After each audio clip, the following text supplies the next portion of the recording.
तो हमारे पास यहाँ पर सवाल में ये दिया हुआ है कि एक हमारे पास बेसिकली पॉइंट चार्ज है जिसका कि मास m है और चार्ज है q। वो बेसिकली अगर आप ध्यान दीजिएगा तो ओरिजिन पर है और रेस्ट से रिलीज मतलब ये तो किया गया है।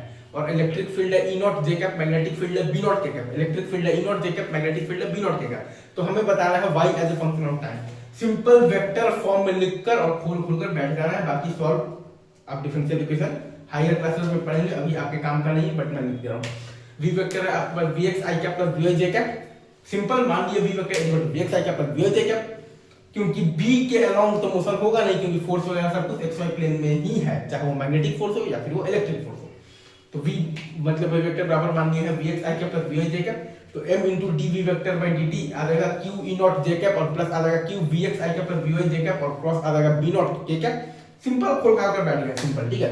तो m into dvx by dt i cap plus m into dvy by dt j cap बराबर क्या आएगा q e not j cap और प्लस q, और अब जब आप मल्टीप्लाई जब आप करेंगे तो vx b not minus j cap और प्लस आ जाएगा आपके पास vy b not i cap.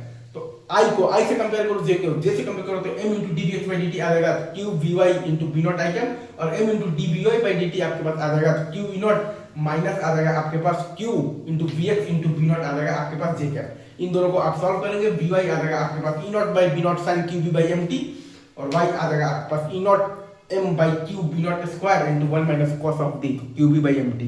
Maths का सवाल ज्यादा है, ये मतलब इक्वेशंस इतने ही लिखने हैं, मतलब लिखे हैं, फिजिक्स तो वहीं तक है, लेकिन फिर आपका ऑर्डिनरी डिफरेंशियल इक्वेशन जो कपलिंग ऑर्डर 2 का आएगा वो सब आप हायर स्टडीज में पढ़ेंगे तो फिर ठीक है। हालांकि ये जेई के पॉइंट ऑफ व्यू से नहीं है, आईएनपीएच वगैरह में काम आता है। हाँ, लेकिन आपको फिर उतनी अच्छी मैथ्स भी आनी चाहिए। तो अभी तक के लिए आप अंडरस्टैंडिंग के लिए मतलब ये देख सकते हैं। चलिए।